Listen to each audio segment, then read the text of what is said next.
La boda que se derrumbó por un solo secreto, nadie vio venir este final. La boda interrumpida. Una novela de secretos, traición y amor imposible. Capítulo 1. El día que el cielo se rompió. Madrid despertó ese domingo con un cielo tan azul que parecía mentira. Era uno de esos días de junio donde el sol bañaba la ciudad con una luz dorada que convertía hasta los edificios más grises en palacios de cuento. Las calles olían a jazmín y a pan recién horneado, y las campanas de las iglesias repicaban con una alegría casi obscena. En la Basílica de San Francisco el Grande, en el barrio de la Latina, todo estaba preparado para la boda del año. Isabela Martín Reyes llevaba 3 horas arreglándose. Su vestido era una obra de arte, seda italiana, encaje de Bruselas, miles de pequeñas perlas cosidas a mano que brillaban como lágrimas congeladas. El escote en forma de corazón dejaba al descubierto sus hombros perfectos, y el velo caía como una cascada de niebla hasta el suelo de mármol.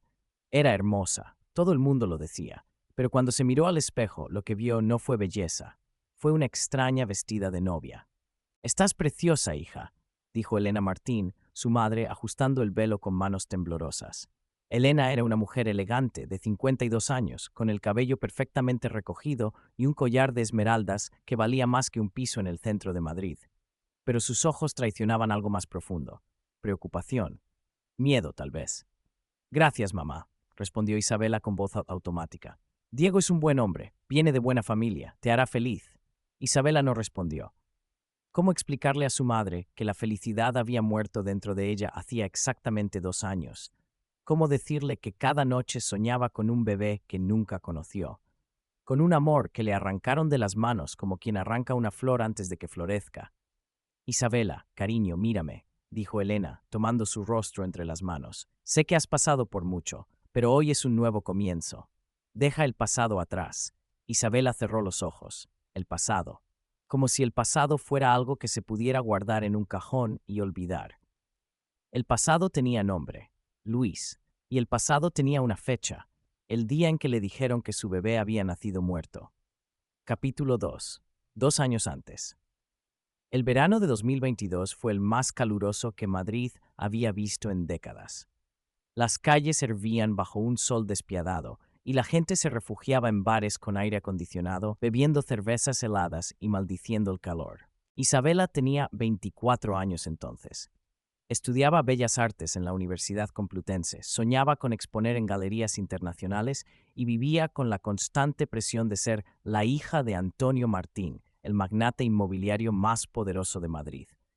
Su padre era un hombre que convertía todo lo que tocaba en oro: edificios, terrenos, proyectos urbanísticos que cambiaban el perfil de la ciudad. Pero para Isabela, su padre era sobre todo una presencia fría, un hombre que medía el éxito en cifras y que esperaba que su única hija siguiera el mismo camino. «No puedes pasarte la vida pintando», le decía Antonio. «El arte es un hobby. Los negocios son la realidad». Isabela lo escuchaba en silencio, asintiendo, pero por dentro se rebelaba de todas las formas que podía. Y una de esas formas tenía los ojos más oscuros que había visto jamás. Luis Vega era todo lo que su padre odiaba. Un chico de Vallecas, de familia trabajadora, que estudiaba en la universidad pública con una beca y trabajaba los fines de semana en un taller mecánico para pagarse los libros. Estudiaba ingeniería industrial, no porque quisiera ser rico, sino porque le fascinaba entender cómo funcionaban las cosas. Se conocieron en la biblioteca. Isabela estaba investigando para un proyecto sobre la arquitectura modernista de Madrid cuando tropezó con una pila de libros. Luis, que estudiaba en la mesa de al lado, se levantó de un salto para ayudarla a recogerlos. «Perdona», dijo él. «No pasa nada», respondió él sonriendo. «Yo una vez tiré un estante entero, literalmente. Tuvieron que evacuar toda la sección». Isabela rió. Y en ese momento algo cambió en su mundo. Luis no sabía quién era ella. No le importaba su apellido ni su dinero. La miraba como si fuera simplemente Isabela. No una heredera, no una princesa de cristal, solo una chica que pintaba y se tropezaba con libros. Empezaron a verse en la biblioteca, luego en cafeterías, luego en el Retiro, caminando entre los árboles mientras hablaban de todo y de nada, de arte, de ingeniería, de sueños, de miedos. Luis le contó que su padre había muerto cuando él tenía 12 años, un accidente en una obra de construcción. Desde entonces, su madre trabajaba limpiando casas para mantener a la familia.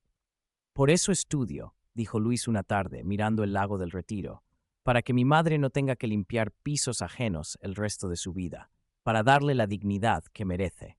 Isabela lo miró con una admiración que nunca había sentido por nadie. Este chico, sin dinero ni apellido ilustre, tenía más nobleza en su corazón que toda la alta sociedad madrileña junta. Se enamoró de él con una intensidad que la asustó, y cuando finalmente se besaron, bajo los árboles del Retiro, mientras el sol se ponía tiñéndolo todo de naranja, Isabela supo que jamás podría amar a nadie más de esta manera. 3 meses después, Isabela descubrió que estaba embarazada. Se lo dijo a Luis en el mismo lugar donde se habían besado por primera vez. Temblaba tanto que apenas podía hablar. Luis, estoy embarazada. Él la miró durante un segundo que pareció eterno. Luego sonrió. Una sonrisa enorme, luminosa, llena de una alegría tan pura que Isabela sintió ganas de llorar. ¿De verdad? De verdad. Luis la levantó en brazos, girándola, riendo como un niño. Vamos a ser padres, Isa. Isabela se aferró a él, llorando de felicidad y miedo a la vez. Mi padre me va a matar. Luis dejó de girar. La miró a los ojos con una seriedad que ella no le conocía. Entonces nos casamos. Ahora, mañana, cuando quieras. No me importa si tu padre me odia. No me importa si tengo que trabajar 20 horas al día. Te amo, Isabela. Y amo a nuestro bebé. Y haré lo que sea necesario para que seamos una familia. Isabela lo besó, saboreando las lágrimas que rodaban por sus mejillas. Por primera vez en su vida sintió que todo iba a estar bien. Se equivocaba. Small. Capítulo 3. La noche en que todo se rompió. Antonio Martín se enteró del embarazo 3 días después. No porque Isabela se lo dijera. Se lo dijo Elena, quien había encontrado la prueba de embarazo en el baño.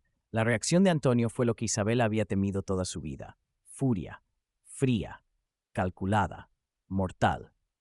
¿Quién es?, preguntó Antonio, sentado en su despacho de caoba oscura, con las manos entrelazadas sobre el escritorio como un juez a punto de dictar sentencia. Se llama Luis, respondió Isabela, tratando de mantener la voz firme. Luis Vega, y lo amo. ¿De dónde es? Vallecas. Antonio soltó una risa sin humor. Por supuesto, un chico de barrio, un don nadie. ¿Y qué hace este Luis Vega? ¿En qué trabaja? Estudia ingeniería y trabaja en un taller. Un mecánico. Papá, no es... Mi hija no se va a casar con un mecánico. El grito de Antonio hizo temblar los cristales de las ventanas. Elena, que estaba en la puerta, dio un paso atrás. ¿Tienes idea de lo que esto significa? ¿De lo que va a decir la gente? No me importa lo que diga la gente, pues debería importarte. Esta familia tiene un nombre, una reputación, y no voy a permitir que un embarazo de una niña estúpida lo arruine todo. Las palabras golpearon a Isabela como bofetadas. No soy estúpida, dijo con voz temblorosa, y este bebé es lo mejor que me ha pasado en la vida. Este bebé, escupió Antonio, es un error, y los errores se corrigen. Isabela sintió que el suelo se abría bajo sus pies. ¿Qué estás diciendo? Vas a terminar con ese embarazo. Mañana mismo te llevo a una clínica privada. Nadie tiene que saberlo. No. Isabela se puso de pie, temblando de rabia. No voy a hacer eso. Este es mi hijo, nuestro hijo. No tienes opción. Tengo 24 horas, soy adulta. Y vives bajo mi techo, y estudias con mi dinero, y comes con mi dinero. Así que mientras dependas de mí, harás lo que yo diga. Isabela miró a su madre, buscando apoyo, pero Elena solo miraba al suelo, con lágrimas silenciosas rodando por sus mejillas. Mamá, susurró Isabela. Elena no levantó la vista. Isabela salió del despacho corriendo, subió a su habitación y cerró la puerta con seguro. Se tiró en la cama y lloró hasta que no le quedaron más lágrimas. Luego sacó su teléfono y le escribió a Luis. Nos tenemos que ir. Ahora. Esta noche. La respuesta llegó en segundos. Dime dónde y cuándo. Estaré ahí. Corre. Pero no llegaron a irse, porque esa misma noche, mientras Isabela empacaba una maleta en silencio, escuchó un ruido en el pasillo. Pasos, luego voces, luego un grito de su madre. Isabela abrió la puerta y corrió hacia las escaleras. En el vestíbulo, su padre estaba hablando con 2 hombres vestidos de negro. Parecían guardaespaldas, o algo peor. ¿Qué está pasando?, preguntó Isabela. Antonio se giró. Su rostro era una máscara de piedra. Vuelve a tu habitación. ¿Quiénes son estos hombres? He dicho que vuelvas a tu habitación. Isabela bajó las escaleras corriendo. No, no voy a... Uno de los hombres se movió con una rapidez sorprendente. Agarró a Isabela del brazo, apretando con fuerza. «Suéltame», gritó ella. «Llévenla arriba», ordenó Antonio, «y vigilen que no salga». «¿Qué? Papá, no puedes hacer esto».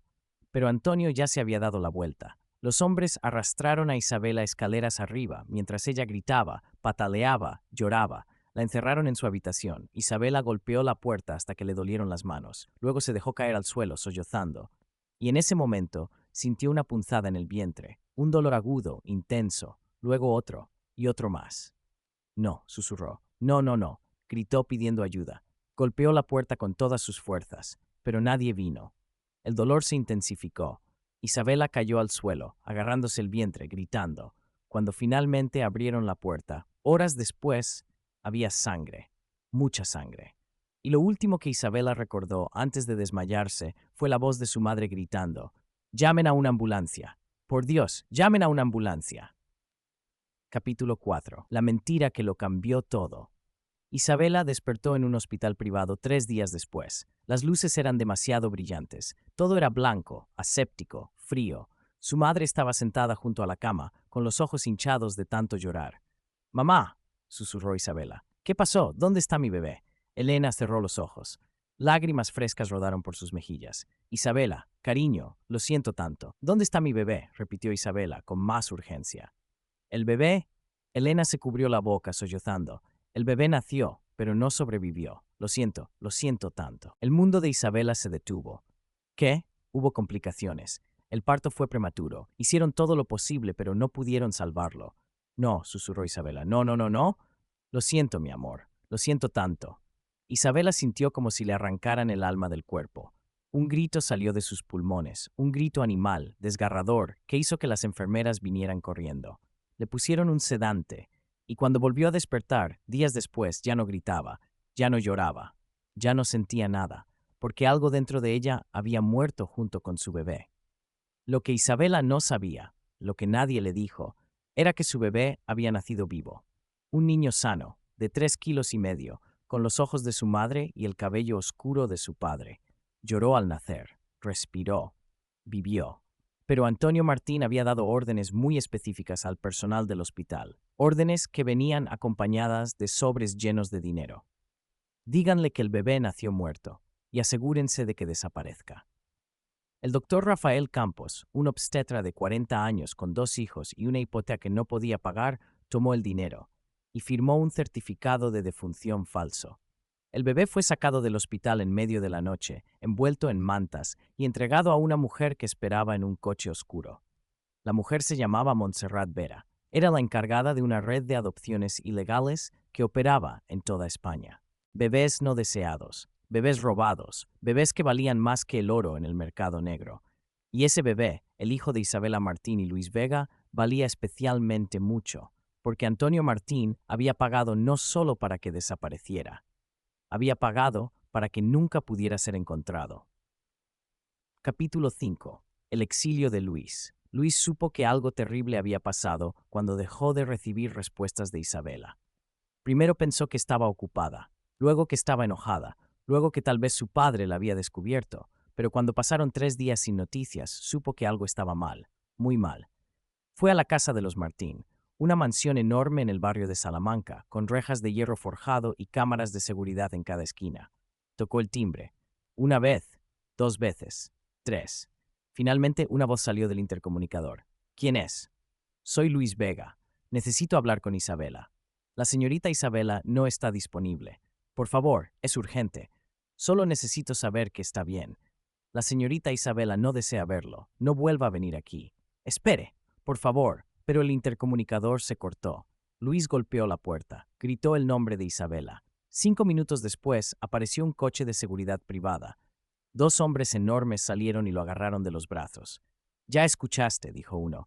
«No eres bienvenido aquí. Déjenme hablar con ella. Solo 5 minutos». Lo arrastraron hasta la esquina y lo tiraron al suelo. «Si vuelves, llamamos a la policía. Y créeme, los Martín tienen amigos en lugares altos. Tú no tienes ninguna oportunidad». Luis se quedó allí, en la acera, viendo cómo el coche se alejaba. Intentó llamarla. Su número estaba bloqueado. Intentó escribirle. Los mensajes no llegaban. Intentó contactarla por redes sociales. Todas sus cuentas habían sido desactivadas. Era como si Isabela hubiera desaparecido de la faz de la tierra. 2 semanas después, Luis recibió una visita. Era de noche. Estaba en el pequeño apartamento que compartía con su madre en Vallecas cuando alguien tocó la puerta. Abrió. Un hombre de traje estaba parado en el pasillo. Alto, de unos 50 años, con gafas oscuras a pesar de que era de noche. ¿Luis Vega? Sí, ¿quién es usted? Soy Javier Ruiz. Trabajo para el señor Antonio Martín. Luis sintió que la sangre se le helaba. ¿Qué quiere? Invitarlo a tomar un café. Tenemos que hablar. No tengo nada que hablar con usted. Se trata de Isabela. Luis vaciló, luego asintió. Déjeme coger mi chaqueta. Fueron a un bar en Lavapiés. Javier pidió un café solo. Luis no pidió nada. Estaba demasiado tenso para beber. Isabela está bien, dijo Javier sin preámbulos, pero perdió al bebé. Las palabras golpearon a Luis como un puñetazo en el estómago. ¿Qué? Hubo complicaciones. El bebé nació prematuro y no sobrevivió. Lo siento. Luis sintió que el mundo se desmoronaba a su alrededor. No, no puede ser. Isabela está devastada. Ha pedido que no intentes contactarla. Necesita tiempo para sanar. Necesito verla. Necesito hablar con ella. No puedes, y no lo harás. Luis levantó la vista, con los ojos llenos de lágrimas de rabia. ¿Quién demonios es usted para decirme eso? Javier se inclinó hacia adelante. Soy alguien que está tratando de evitar que cometas un error muy grande. Los Martín son gente poderosa, Luis, muy poderosa. Si sigues intentando acercarte a Isabela, te van a destruir. A ti y a tu familia. No me importa, ¿no? Javier sacó un sobre del bolsillo interior de su chaqueta y lo puso sobre la mesa. Esto es una oferta del señor Martín. 50.000 euros. Para que dejes Madrid, para que empieces una nueva vida en otro lugar, lejos de Isabela. Luis miró el sobre como si fuera una serpiente venenosa. Me está ofreciendo dinero para que desaparezca. Estoy ofreciéndote una oportunidad de sobrevivir. Váyase a la mierda. Luis se levantó y salió del bar, dejando el sobre la mesa. Pero mientras caminaba por las calles nocturnas de Madrid, con el corazón destrozado y los ojos llenos de lágrimas, no sabía que acababa de sellar su destino. Porque Antonio Martín no aceptaba un no como respuesta. Y si el dinero no funcionaba, había otras formas de hacer que la gente desapareciera. Capítulo 6. Accidente que no fue un accidente. Una semana después, Luis fue atropellado. Salía de la universidad, caminando por la Gran Vía, cuando un coche negro aceleró desde una calle lateral y lo golpeó con fuerza brutal. Luis voló por los aires y aterrizó en el asfalto con un golpe sordo. El coche no se detuvo. Testigos gritaron. Alguien llamó a una ambulancia. Alguien más intentó tomar una foto de la matrícula, pero el coche ya había desaparecido. Luis estuvo en coma durante 3 semanas. Cuando despertó, tenía fracturas en ambas piernas, 3 costillas rotas, una lesión en la columna y una herida en la cabeza que requirió cirugía. Los doctores dijeron que tuvo suerte de sobrevivir, pero Luis no se sentía afortunado, se sentía destruido. Su madre, Carmen, se sentaba junto a su cama todos los días, llorando, rezando, pidiéndole a Dios que no le quitara a su único hijo. Mamá, dijo Luis una tarde con voz débil, no fue un accidente. Carmen lo miró con los ojos muy abiertos. ¿Qué dices? El coche. Me estaba esperando. Vi al conductor. Me miró directamente antes de acelerar. Luis, estás confundido. El golpe en la cabeza. No estoy confundido. Fue Antonio Martín. Él ordenó que me mataran. No digas eso. No puedes saberlo. Lo sé, mamá. Lo sé. Carmen comenzó a llorar. Dios mío. ¿Qué hemos hecho para merecer esto? Luis tomó su mano. Nada. No hicimos nada. Pero ellos son monstruos. La policía investigó el atropello, pero nunca encontraron al conductor. El coche había sido robado días antes. Las cámaras de seguridad en la zona misteriosamente no funcionaban ese día. No había testigos confiables.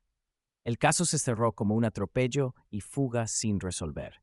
Pero Luis sabía la verdad, y mientras yacía en esa cama de hospital, mirando el techo, tomó una decisión. Iba a descubrir qué le había pasado realmente a Isabela. Iba a descubrir qué le había pasado a su bebé. Y si le llevaba el resto de su vida, iba a hacer que Antonio Martín pagara por todo. Capítulo 7. 2 años de silencio. Los siguientes 2 años fueron los más oscuros de la vida de Isabela. Se encerró en sí misma. Dejó la universidad, dejó de pintar, dejó de salir. Su padre le consiguió un trabajo en una de sus empresas, pero Isabela solo iba porque no tenía energía para resistirse. De noche lloraba en silencio. De día era un fantasma que caminaba entre los vivos. Elena intentaba animarla, le compraba ropa, la invitaba a almorzar, le sugería terapia, pero nada funcionaba. Isabela había muerto por dentro.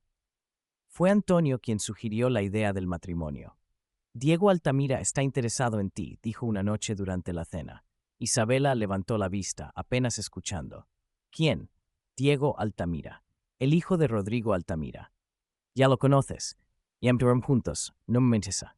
Deberías estar interesada. Es un buen partido, bien educado, de buena familia, exitoso. Papá, Isabela, ya es hora de que pases página. Lo que pasó fue terrible, pero la vida continúa. Diego puede darte estabilidad, puede hacerte feliz. Nadie puede hacerme feliz. Antonio puso su tenedor sobre el plato con más fuerza de la necesaria. Vas a conocerlo. Este fin de semana. Organizaré una cena. No voy a ir. Sí irás. Y fue. Porque Isabela ya no tenía fuerzas para pelear. Diego Altamira era guapo en un sentido convencional. Alto, rubio, con sonrisa de anuncio de dentífrico. Hablaba de sus negocios, de sus viajes, de sus inversiones. Isabela apenas lo escuchaba, pero Diego era persistente. La invitó a cenar, luego al cine, luego a una exposición de arte. Isabela iba porque era más fácil que decir que no. Y lentamente, muy lentamente, Diego fue ocupando espacio en su vida. No porque lo amara, no porque sintiera nada por él, sino porque era una distracción del dolor. Un año después, Diego le pidió matrimonio, en un restaurante elegante, con un anillo de diamantes que costaba más que un coche. Isabela lo miró durante un largo momento y dijo que sí, no porque quisiera casarse, sino porque ya no le importaba. Lo que Isabela no sabía era que Diego Altamira tenía sus propios secretos. Secretos que estaban a punto de salir a la luz, de la forma más devastadora posible. Capítulo 8. El día de la boda. Y así llegamos al principio de nuestra historia. El domingo de junio en que todo se rompió. La basílica estaba llena. 400 invitados, todos vestidos con sus mejores galas, todos hablando en voz baja, todos esperando que la novia apareciera. Diego esperaba en el altar, nervioso pero sonriente. Antonio Martín estaba en primera fila, con el rostro satisfecho de un hombre que ha conseguido lo que quería. Elena lloraba discretamente bajo su sombrero de gala. Y entonces comenzó la marcha nupcial. Las puertas de la basílica se abrieron.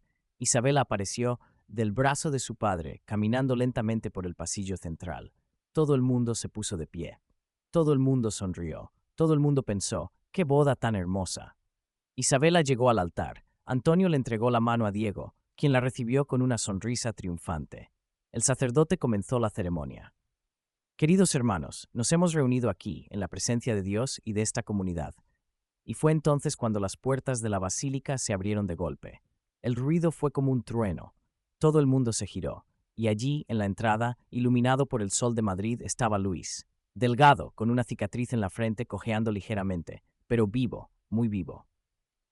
Y con los ojos llenos de una determinación que hacía que el aire mismo temblara. «¡Detengan esta boda!», gritó con voz que resonó en cada rincón de la basílica. «Esta mujer no puede casarse con ese hombre, porque todavía está unida a mí, y porque la verdad que todos han estado ocultando está a punto de salir a la luz». El silencio que siguió fue absoluto. Isabela sintió que sus piernas dejaban de sostenerla. Diego palideció. Antonio se puso de pie, el rostro rojo de furia. Y entonces Luis comenzó a caminar por el pasillo, cada paso resonando como un martillo sobre piedra. «Mi nombre es Luis Vega», dijo, su voz temblando pero firme. «Y hace 2 años, Isabela y yo tuvimos un hijo que nos dijeron que había nacido muerto. Pero esa fue una mentira cruel, calculada, diseñada para destruirnos». Los murmullos explotaron entre los invitados. Diego intentó hablar, pero Luis lo ignoró. Luis solo tenía ojos para Isabela. Se arrodilló frente a ella, sacando un sobre arrugado de su chaqueta. «Isabela», dijo con lágrimas rodando por sus mejillas, «nuestro hijo no murió, nació vivo. Yo tengo las pruebas, y sé quién se lo llevó». Isabela sintió que el mundo giraba alrededor. Luis abrió el sobre, con manos sacó documentos, certificados, fotografías, y comenzó a leer, con voz que se quebraba con cada palabra. Certificado de nacimiento. Isabela Martín Reyes. Niño nacido vivo a las 22:46 del 15 de agosto de 2022. Peso, 3,5 kilos. Estado, saludable. Los gritos ahogados llenaron la iglesia. Isabela cayó de rodillas, el vestido blanco expandiéndose a su alrededor como una nube. No, susurró. No puede ser, dijo Luis tomando su rostro entre sus manos. Y hay más, mucho más, porque el bebé no solo fue robado, fue vendido, a través de una red de adopciones ilegales que opera en toda España. Y la persona que ordenó todo esto, Luis se puso de pie y señaló directamente a Antonio Martín. Fue tu padre. Capítulo 9. La confesión de Antonio. Antonio Martín no se movió, no negó, no gritó, solo se quedó allí, de pie, con el rostro de un hombre que sabía que su reino estaba a punto de caer. Isabela, dijo finalmente con voz ronca, déjame explicarte. ¿Explicar? La voz de Isabela fue un grito que hizo temblar los vitrales. ¿Explicar qué? ¿Que robaste a mi hijo? ¿Que me hiciste creer que estaba muerto? Se puso de pie, temblando de pies a cabeza, con una furia que llevaba 2 años reprimida saliendo como lava de un volcán. Lloré por él, lloré cada noche, quise morirme. ¿Y tú? ¿Tú sabías todo el tiempo que estaba vivo? Isabela, por favor, escúchame. No, ya no quiero escucharte, quiero la verdad. Antonio respiró profundamente. Elena se había puesto de pie también, con las manos en la boca sollozando. La verdad, dijo Antonio, es que hice lo que tenía que hacer para protegerte. ¿Protegerme? ¿Protegerme? Sí, porque ese bebé no podía existir. Luis dio un paso adelante. ¿Y por qué no? Antonio se giró hacia él, con los ojos llenos de un odio antiguo. Porque tú, dijo señalándolo, tú no eres quien crees que eres, Luis Vega. El aire se volvió denso. ¿De qué estás hablando? Preguntó Luis. Estoy hablando de que tu existencia es una mentira, de que tu apellido es una mentira, de que tu padre, tu verdadero padre, es alguien muy diferente. Luis sintió que el suelo se movía bajo sus pies. ¿Qué? Antonio se giró hacia los invitados, su voz subiendo, llena de una rabia que había guardado durante décadas.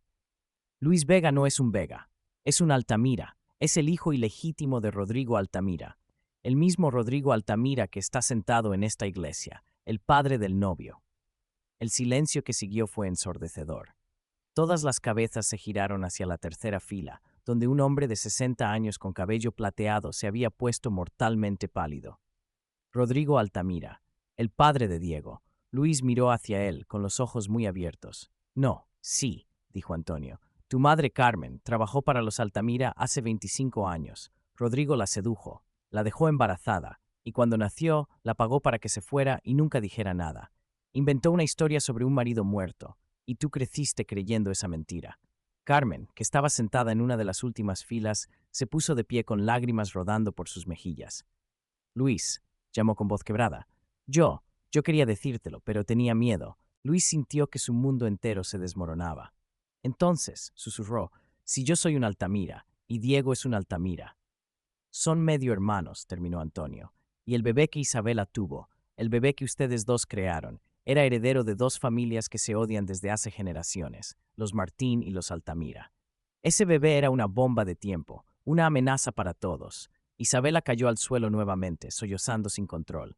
Diego, que había permanecido en silencio todo este tiempo, finalmente habló. Esto no puede ser verdad. Papá, dime que no es verdad.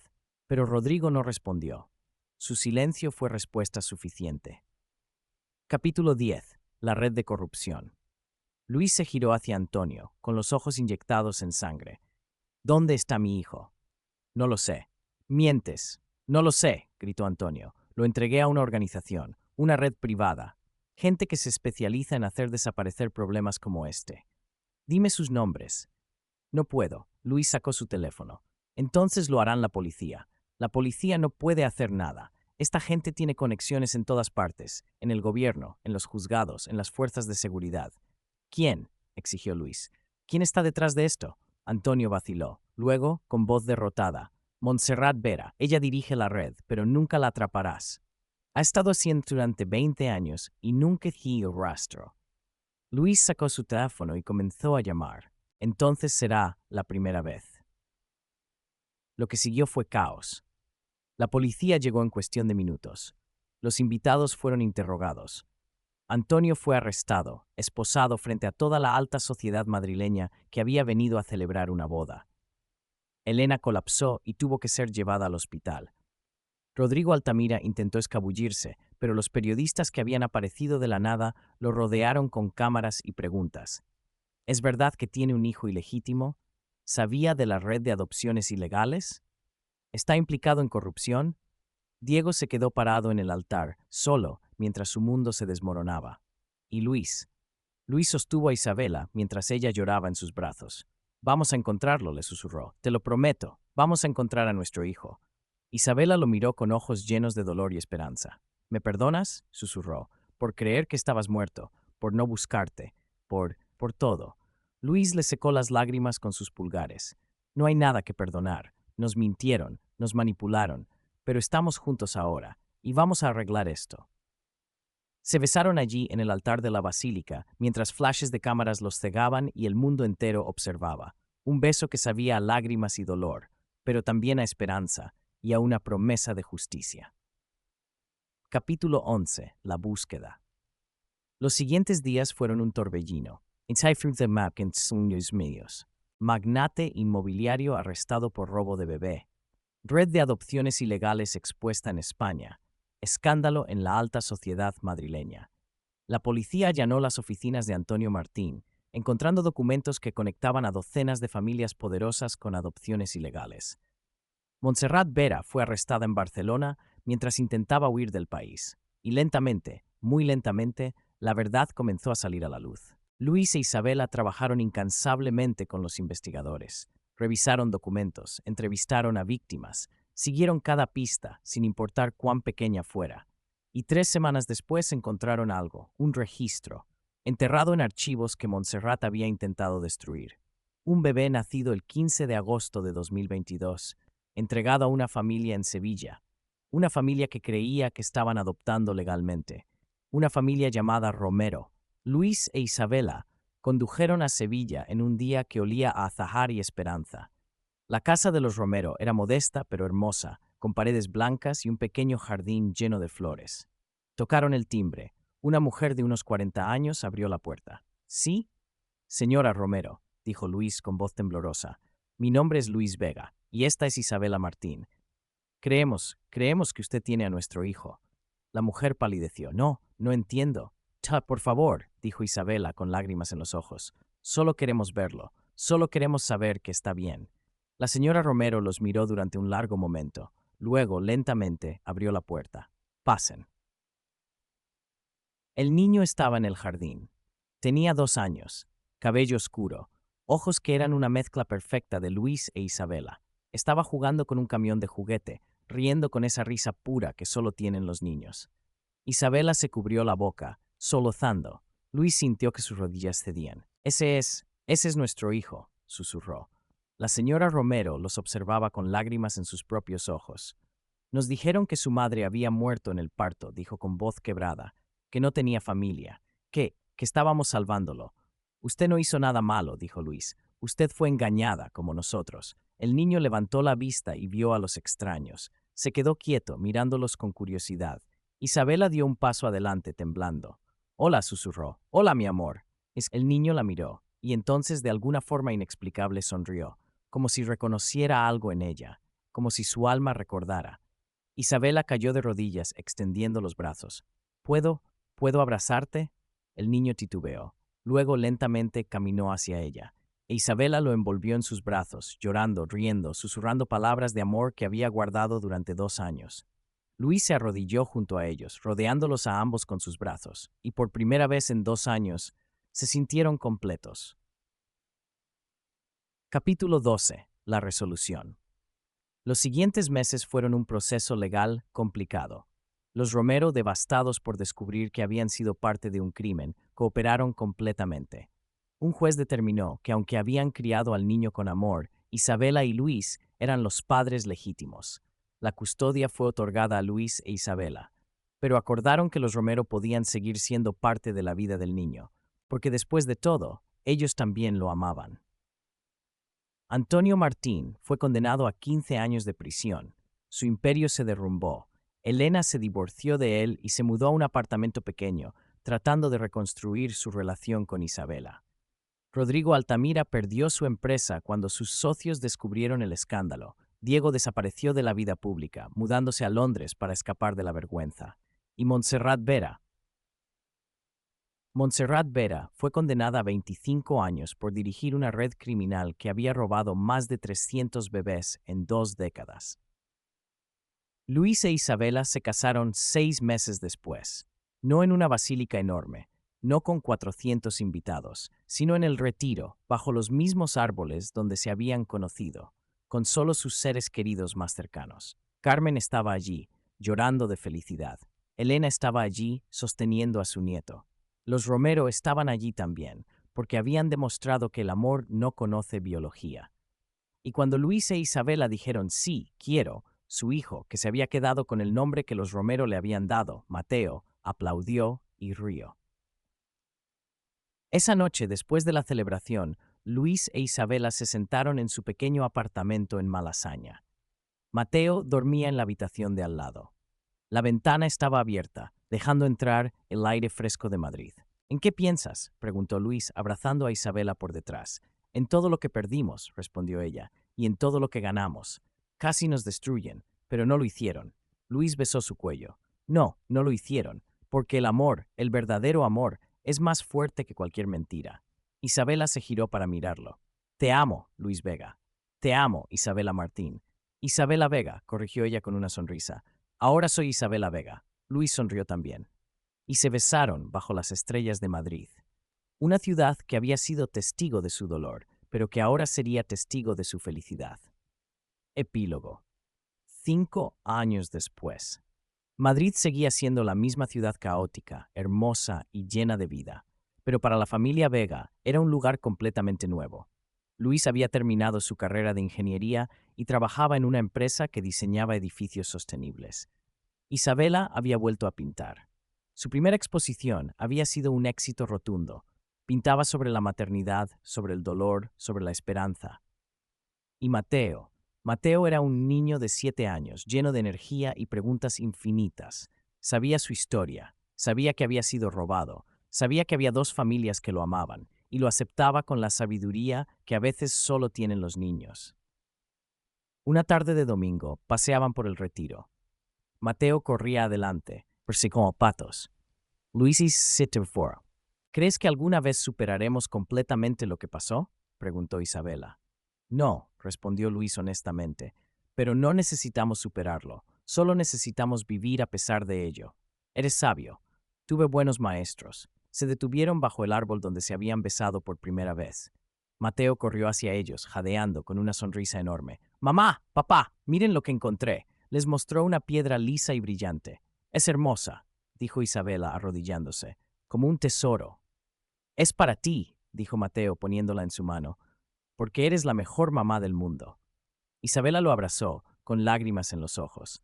Luis los abrazó a ambos, y allí, bajo ese árbol, rodeados por la vida que casi les arrebatan, se dieron cuenta de algo fundamental. Habían ganado, no porque hubieran vencido a Antonio Martín, no porque hubieran destruido la red de corrupción, sino porque seguían juntos, porque seguían amándose, porque habían convertido el dolor en esperanza y la mentira en verdad. En algún lugar de Madrid, Antonio Martín miraba el techo de su celda, pensando en todo lo que había perdido, en todo lo que había destruido. En su búsqueda por controlar todo, había perdido lo único que importaba: su familia. Y en Sevilla, los Romero recibían una postal, de Isabela, Luis y Mateo, diciéndoles que vendrían a visitarlos el próximo mes, porque algunas familias no se forman por sangre, sino por amor. La historia de Isabela y Luis se convirtió en un símbolo en España, un símbolo de resistencia, de verdad, de amor que conquista todo. Las redes de adopciones ilegales fueron desmanteladas, cientos de familias se reunieron, leyes fueron cambiadas, y aunque el dolor nunca desapareció completamente, al menos se hizo justicia. Capítulo 13. Los fantasmas del pasado. 3 meses después de que Luis e Isabela recuperaran a Mateo, cuando parecía que finalmente podían respirar, el pasado volvió a llamar a su puerta. Era una noche de noviembre. Madrid se había cubierto con ese frío húmedo que se cuela hasta los huesos. Luis estaba preparando la cena, mientras Isabela ayudaba a Mateo con un rompecabezas en el salón. El timbre sonó. Luis miró por la mirilla y sintió que su estómago se contraía. Era Diego Altamira. No lo había visto desde aquel día en la basílica. Había escuchado rumores de que estaba en Londres, tratando de reconstruir su vida, lejos del escándalo que había destruido a su familia. Luis abrió la puerta lentamente. Diego se veía diferente.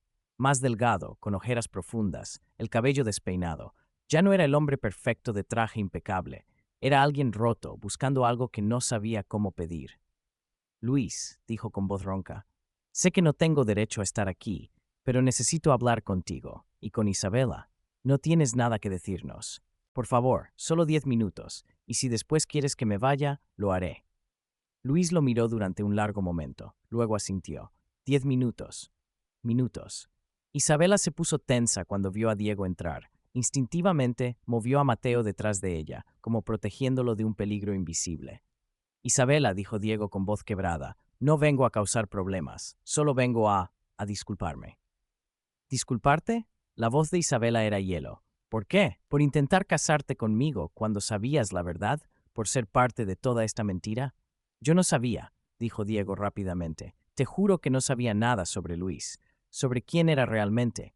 Mi padre me ocultó todo. Pero sí sabías que mi padre había robado a mi hijo, escupió Isabela. Lo sabías y no dijiste nada. Diego bajó la cabeza. Sí, eso sí lo sabía. El silencio que siguió fue pesado como el plomo. Antonio me lo contó un año después, continuó Diego, con la voz rompiéndose. Me dijo que había resuelto un problema, que había protegido tu futuro. Y yo, Dios, yo fui un cobarde, porque una parte de mí pensó que estaba bien, que era mejor así, que ese bebé, que nuestro posible futuro juntos, era más importante que la verdad. Eres un monstruo, susurró Isabela. Lo sé. Diego levantó la vista, con lágrimas rodando por sus mejillas. Lo sé. Y he vivido con eso cada día, cada noche. No puedo dormir sin ver la cara de ese bebé que nunca conocí, sin imaginar el dolor que debiste sentir. No tienes ni idea del dolor que sentí. Tienes razón. No la tengo, pero vengo a decirte algo importante, algo que puede ayudarlos. Luis se cruzó de brazos. ¿Qué? Diego respiró profundamente. Mi padre, antes de que todo se derrumbara, me confesó algo. Algo sobre la red de Montserrat Vera, algo que la policía no sabe. Habla, ordenó Luis. Montserrat no trabajaba sola. Tenía un socio, alguien más poderoso que ella, alguien que financiaba toda la operación y que protegía la red desde dentro del sistema. ¿Quién? Preguntó Isabela, poniéndose de pie. Un juez, dijo Diego, el juez Ernesto Cabrera, uno de los magistrados más respetados de Madrid. Él firmaba los documentos falsos de adopción. Él manipulaba los casos. Él hacía que todo pareciera legal. Luis sintió que la sangre se le helaba. ¿El juez Cabrera? Pero él está supervisando algunos de los casos contra la red. Exacto, dijo Diego. Por eso muchos casos se están cayendo. Por eso algunas pruebas han desaparecido, porque Cabrera está destruyendo evidencia desde dentro. Isabela se cubrió la boca. Dios mío, ¿cuántos bebés más? No lo sé, admitió Diego, pero mi padre dijo que Cabrera ha estado haciendo esto durante 30 años. Que hay cientos, tal vez miles de casos. Luis sacó su teléfono. Tenemos que decírselo a la policía ahora. No, dijo Diego rápidamente. Si lo haces de forma directa, Cabrera sabrá que lo están investigando. Tiene contactos en todas partes. Destruirá las pruebas y desaparecerá. Entonces, ¿qué sugieres? Diego sacó un sobre del bolsillo interior de su chaqueta. Esto, mi padre guardó documentos, copias de transacciones financieras entre Cabrera y la red, fechas, nombres, cantidades, todo lo que necesitan para hundirlo. Se lo entregó a Luis con manos temblorosas. ¿Por qué nos das esto? Preguntó Luis sospechoso. ¿Qué ganas tú? Nada, respondió Diego. No gano nada, pero tal vez pueda dormir una noche sin pesadillas, tal vez pueda mirarme al espejo sin querer romperlo. Isabela lo miró durante un largo momento. Luego habló con voz más suave. Diego, lo que hiciste fue imperdonable, pero esto puede salvar a muchas familias. Así que, gracias. Diego asintió, con lágrimas cayendo libremente ahora. Lo siento tanto. Si pudiera volver atrás, pero no puedes, interrumpió Luis. Ninguno de nosotros puede. Solo podemos seguir adelante. Diego se puso de pie. Sí, tienes razón. Yo me voy a Londres mañana, definitivamente esta vez. Voy a empezar de nuevo, lejos de todo esto. Buena suerte, dijo Isabela. Diego asintió y se dirigió a la puerta. Antes de salir, se giró una última vez. Isabela, sé que no significa nada viniendo de mí, pero eres la persona más fuerte que he conocido, y ese niño tiene mucha suerte de tenerte como madre. Y entonces se fue.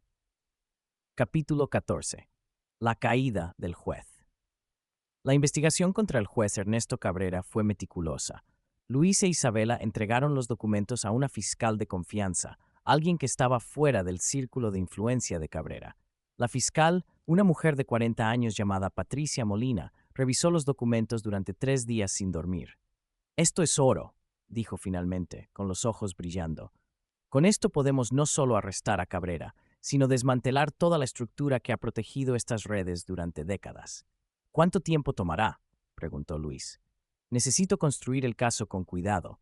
Si nos movemos demasiado rápido, él escapará. Pero si me dan 2 semanas, lo tendré. Tiene 2 semanas, dijo Isabela, pero ni un día más. Cada día que ese hombre está libre, más familias sufren. Patricia asintió. Lo entiendo, y les prometo que haré justicia. Durante esas 2 semanas, la tensión fue insoportable. Luis apenas dormía, saltando ante cada ruido, temiendo que Cabrera descubriera la investigación y enviara a alguien a silenciarlos. Isabela se volvió obsesiva con la seguridad de Mateo.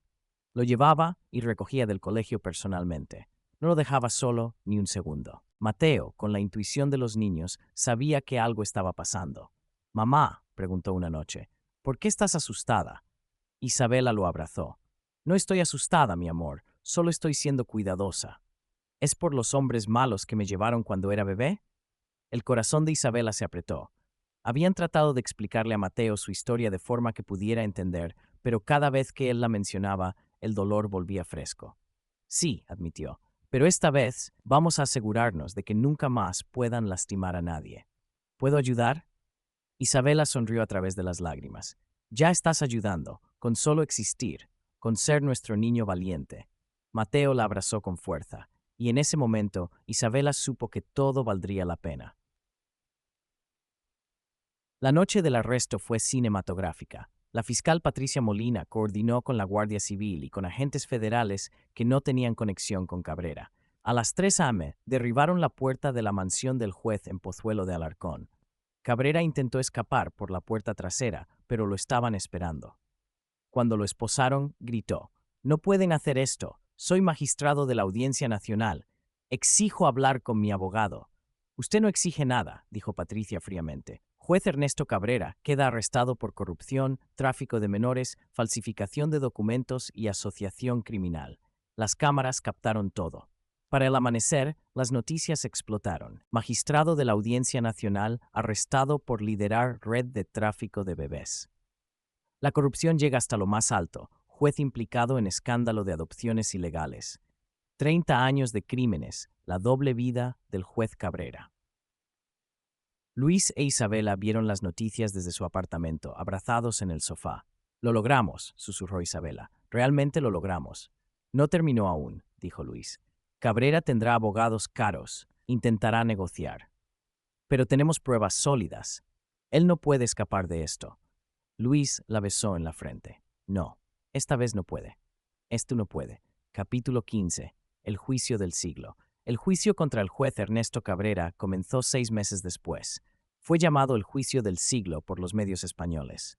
La sala estaba llena de familias víctimas de la red, madres que habían perdido a sus bebés, padres que habían sido engañados, hijos que habían crecido sin saber su verdadera identidad. Isabela y Luis estaban en primera fila, con Mateo entre ellos. El fiscal presentó las pruebas meticulosamente: transferencias bancarias de Cabrera a Montserrat Vera, documentos firmados por él autorizando adopciones fraudulentas, testimonios de trabajadores de hospitales que habían sido sobornados, grabaciones de conversaciones donde Cabrera coordinaba la venta de bebés. Era devastador, abrumador, imposible negar, pero Cabrera, su abogado, uno de los más caros de Madrid, argumentó que su cliente había sido engañado, que las firmas eran falsificadas, que las grabaciones habían sido manipuladas. Hasta llamó a testigos expertos que sembraron dudas sobre la autenticidad de las pruebas. La estrategia casi funcionó, hasta que Patricia Molina presentó su as bajo la manga. La fiscalía llama a declarar a Carmen Vega. Luis se giró bruscamente. Su madre estaba siendo llamada al estrado. Carmen caminó lentamente hacia el frente, con la cabeza alta a pesar del temblor en sus manos. Después de jurar decir la verdad, Patricia comenzó. Señora Vega, ¿puede decirnos cómo conoció juez Cabrera? Carmen respiró profundamente. Lo conocí hace 25 años, cuando trabajaba para la familia Altamira. ¿En qué contexto? Yo era su empleada doméstica, y cuando quedé embarazada de Luis, el señor Rodrigo Altamira me ofreció dinero para que desapareciera y no dijera nada sobre su paternidad. ¿Y aceptó? Sí. Carmen bajó la cabeza, avergonzada. Necesitaba el dinero. Era joven, asustada, sin familia. No sabía qué más hacer. ¿Y dónde entra el juez Cabrera en esta historia? Él fue quien arregló todo. Rodrigo Altamira lo llamó para que preparara documentos falsos que demostraran que mi esposo, que supuestamente había muerto, era el padre de Luis. Cabrera también se aseguró de que no hubiera registro legal de la paternidad de Rodrigo. Un murmullo recorrió la sala. Patricia continuó. ¿El juez Cabrera le pidió algo a cambio? Sí. Carmen levantó la vista con lágrimas en los ojos. Me dijo que si alguna vez intentaba reclamar algo a los Altamira, él se aseguraría de que perdiera a mi hijo, que lo pondrían en un orfanato y nunca lo volvería a ver. ¿Y le creyó? Completamente, porque entonces me contó sobre otros casos, sobre bebés que había relocado cuando familias poderosas tenían problemas. Se jactaba de ello, como si fuera un servicio que ofrecía. El abogado de Cabrera se puso de pie. Objeción. Esto es testimonio de oídas sin ninguna verificación. Denegada, dijo el juez. La testigo está relatando una conversación personal. Puede continuar. Carmen miró directamente a Cabrera.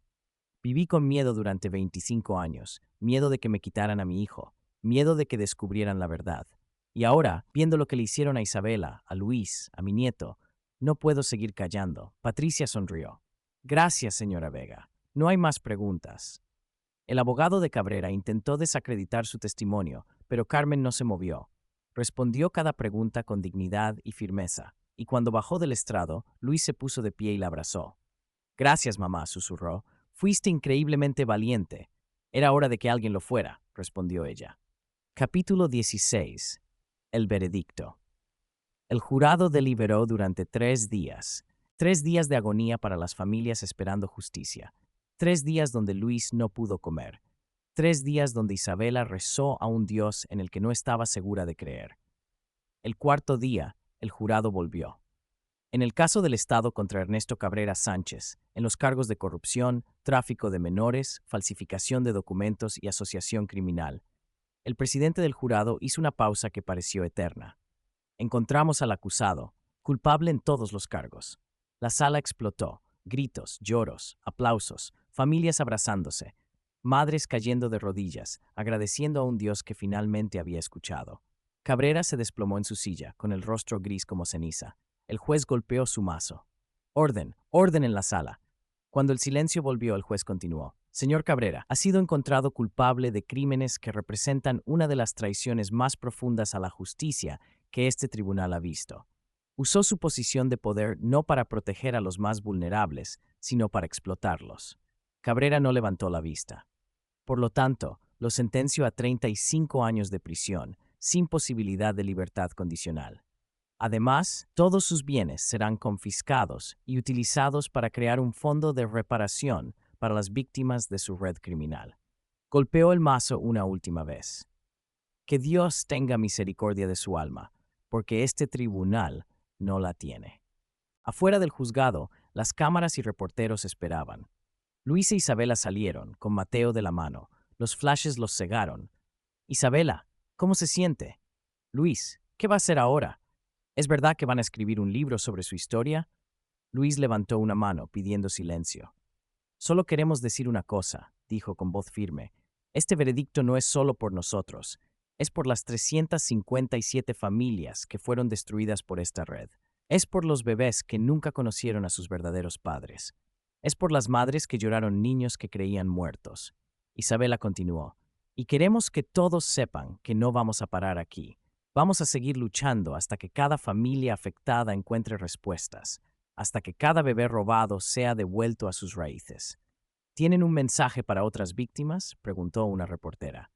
Isabela miró directamente a la cámara. Sí. No pierdan la esperanza. Nosotros la perdimos durante 2 años. Creímos que nunca encontraríamos la verdad, pero la encontramos, y ustedes también pueden encontrarla. No están solos. Nunca estuvieron solos. Luis agregó, y aquellos que piensan que pueden seguir operando en las sombras, que pueden seguir robando bebés y destruyendo familias, les decimos, sus días están contados. La justicia viene, y no se detendrá hasta que cada uno de ustedes pague por lo que han hecho. Con eso, tomaron a Mateo y se abrieron paso entre la multitud. Capítulo 17. La Fundación. 6 meses después del veredicto, Luis e Isabela fundaron la Fundación Mateo en honor a su hijo. Su misión, ayudar a familias afectadas por adopciones ilegales a encontrar a sus seres queridos. Contrataron investigadores privados, genetistas, abogados especializados en derecho familiar y crearon una base de datos masiva, cruzando información de hospitales, orfanatos y registros civiles de toda España. Los primeros casos fueron desgarradores pero gratificantes. Una mujer de Barcelona que había perdido a su bebé en 1985 fue reunida con su hija, ahora una mujer de 39 años, que había pasado toda su vida preguntándose por qué sus padres no se parecían a ella. Un hombre de Sevilla descubrió que su hermano gemelo, del que nunca supo que existía, había sido vendido al nacer a una familia en Francia. Una pareja de Valencia encontró a su hijo, que había sido adoptado ilegalmente por una familia en Argentina y que había pasado 20 años buscando sus orígenes. Cada reunión era un milagro, cada abrazo una victoria contra la oscuridad. Pero no todos los casos terminaban felizmente.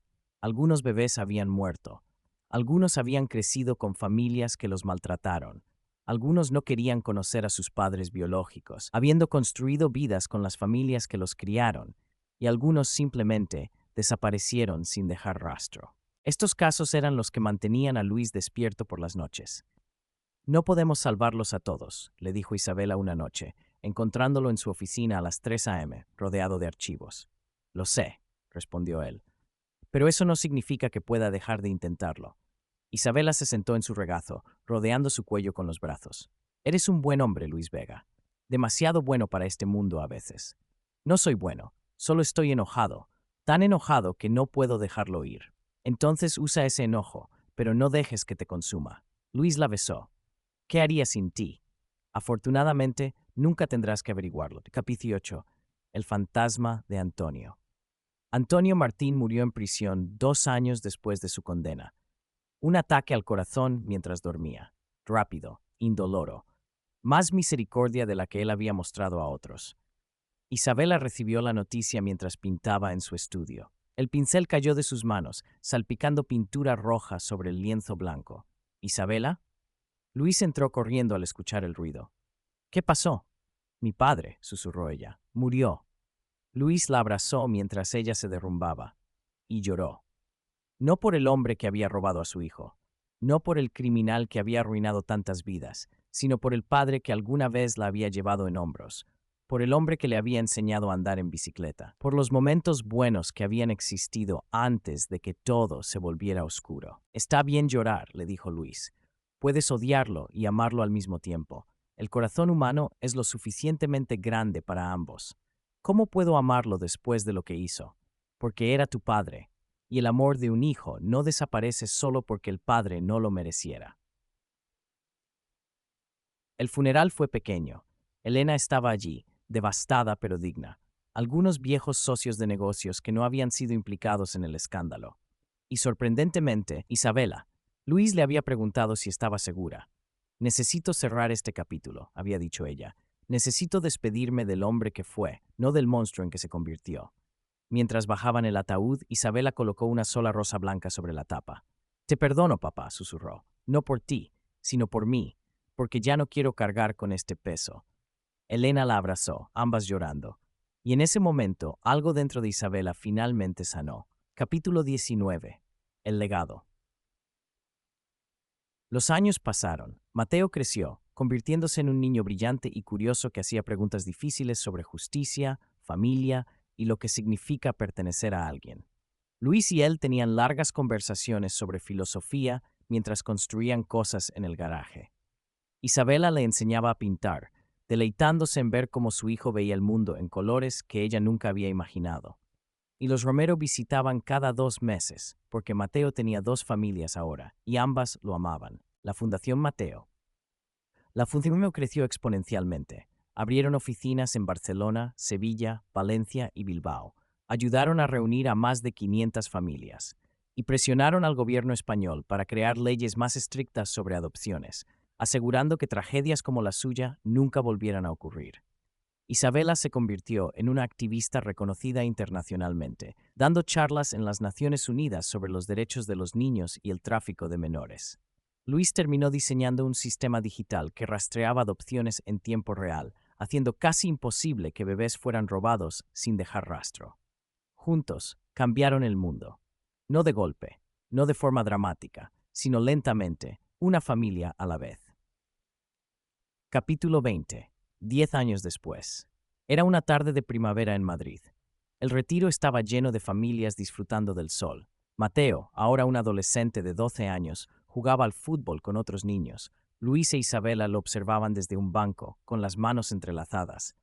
¿En qué piensas?, preguntó Isabela. En todo, respondió Luis. En cómo casi lo perdimos todo, en cómo estuvimos a punto de rendirnos tantas veces, y en cómo de alguna forma llegamos aquí. ¿Te arrepientes de algo? Luis lo pensó. No, ni siquiera del dolor, porque el dolor nos trajo aquí, quienes somos. Eres un romántico, dijo Isabela, sonriendo. Soy realista, un realista que tuvo la suerte de encontrar a alguien que vale la pena luchar por ella. Isabela apoyó su cabeza en su hombro. Te amo, Luis Vega. Te amo, Isabela Vega. Mateo corrió hacia ellos, jadeando con el rostro rojo por el ejercicio. Papá, mamá, metí 3 goles. Eso es increíble, dijo Luis, levantándose para chocar los 5 con su hijo. ¿Podemos tomar helado?, preguntó Mateo con ojos esperanzados. Por supuesto, respondió Isabela. Pero primero, ven aquí. Lo abrazó fuerte, respirando el olor a césped y sudor de niño. Te amo tanto, mi niño milagroso. Yo también te amo, mamá. Aunque a veces seas un poco intensa con los abrazos. Luis rió. Acostúmbrate, tu madre es así. Caminaron juntos hacia la heladería, una familia reconstruida de las cenizas, una familia que había enfrentado lo peor de la humanidad y había elegido el amor de todos modos. Una familia que había convertido su tragedia en un movimiento que cambiaría a España para siempre.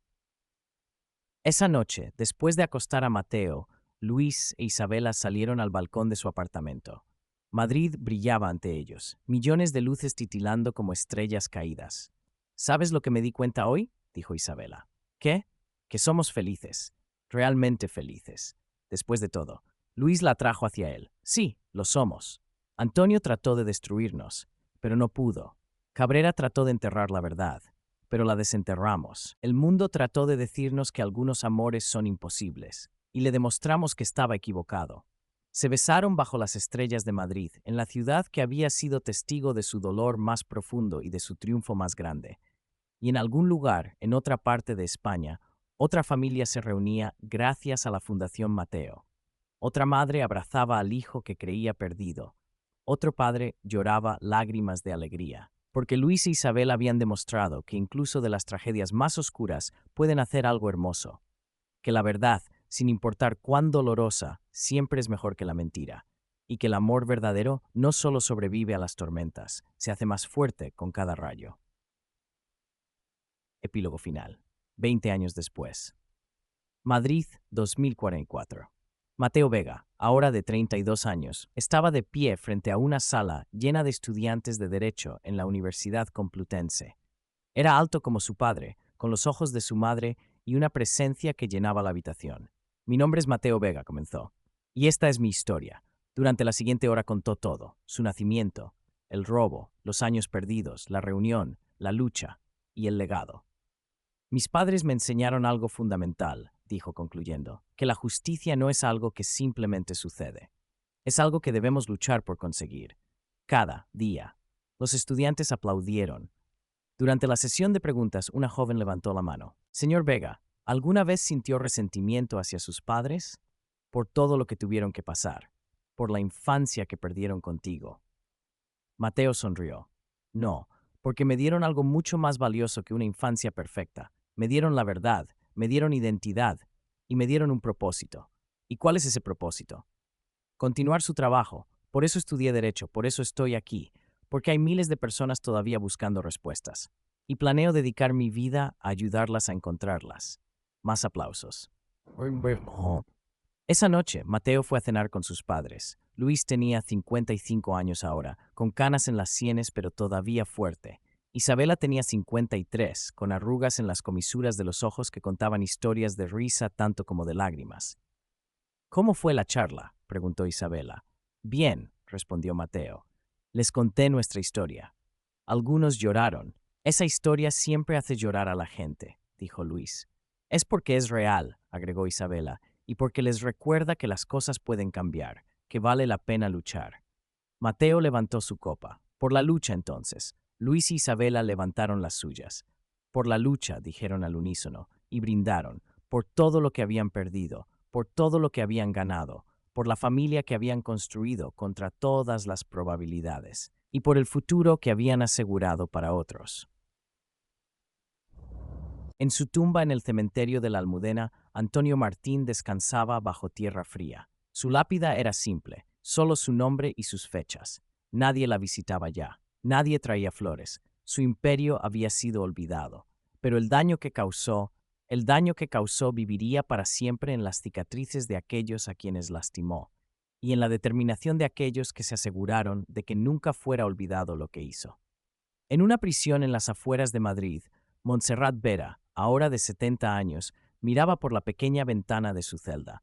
Nunca mostraría remordimiento, nunca pediría perdón, porque la gente como ella nunca entiende realmente lo que hicieron mal, solo entienden que fueron atrapados. Pero en cientos de casas por toda España, familias que habían sido reunidas gracias a la Fundación Mateo celebraban cumpleaños, graduaciones, bodas, momentos que casi nunca suceden, vidas que casi nunca se tocan, amor que casi se pierde para siempre, pero que sobrevivió. Porque Luis e Isabela se negaron a rendirse, porque eligieron la verdad sobre la comodidad, la justicia sobre la resignación y el amor sobre el odio. Final verdadero. Esa noche, después de la cena, Luis e Isabela caminaron por el Retiro. El mismo parque donde se conocieron tantos años atrás, los mismos árboles, ahora más viejos como ellos. ¿Recuerdas la primera vez que me besaste aquí?, preguntó Isabela. Como si fuera ayer, respondió Luis. Estabas usando ese vestido azul. Tu cabello olía a jazmín. Tenías tanta confianza. Pensé que lo hacías todo el tiempo. Luis rió. Estaba aterrado. Me temblaban tanto las manos que casi te golpeo en la nariz. Isabela se detuvo, mirándolo con ojos llenos de amor. ¿Sabes lo que pienso cuando miro atrás? ¿Qué? Que todo valió la pena, cada lágrima, cada pesadilla, cada momento de dolor. Todo, porque nos trajo aquí, a este momento, a esta vida. Luis la abrazó. Yo pienso lo mismo, todos los días. Te amo, Luis Vega. Te amo, Isabela Vega. Se besaron bajo las estrellas, el mismo cielo que había presenciado su primer beso, el mismo cielo que los había visto llorar y que ahora los veía triunfar. Y mientras Madrid dormía bajo ese cielo estrellado, en algún lugar de la ciudad, un bebé nacía. Los padres lo sostenían con manos temblorosas, mareados de amor. Los doctores registraban cada detalle meticulosamente, gracias a las nuevas leyes que Luis había ayudado a crear. Y ese bebé jamás sería robado, jamás sería vendido, jamás sería arrancado de los brazos de su madre, porque Luis e Isabela habían luchado para asegurarse de que ningún padre más tuviera que vivir su pesadilla, y ese fue su verdadero legado. No la fama, no los premios, no los libros escritos sobre su historia, sino cada bebé que crecía con su verdadera familia, cada niño que conocía su verdadero nombre, cada vida que no fue destrozada. Ese era su legado, y viviría para siempre. Fin. Algunas historias comienzan con Había una vez. Esta historia comenzó con Detén esta boda y terminó con Vivieron felices para siempre. No porque el camino fuera fácil, sino porque el amor verdadero siempre encuentra la manera.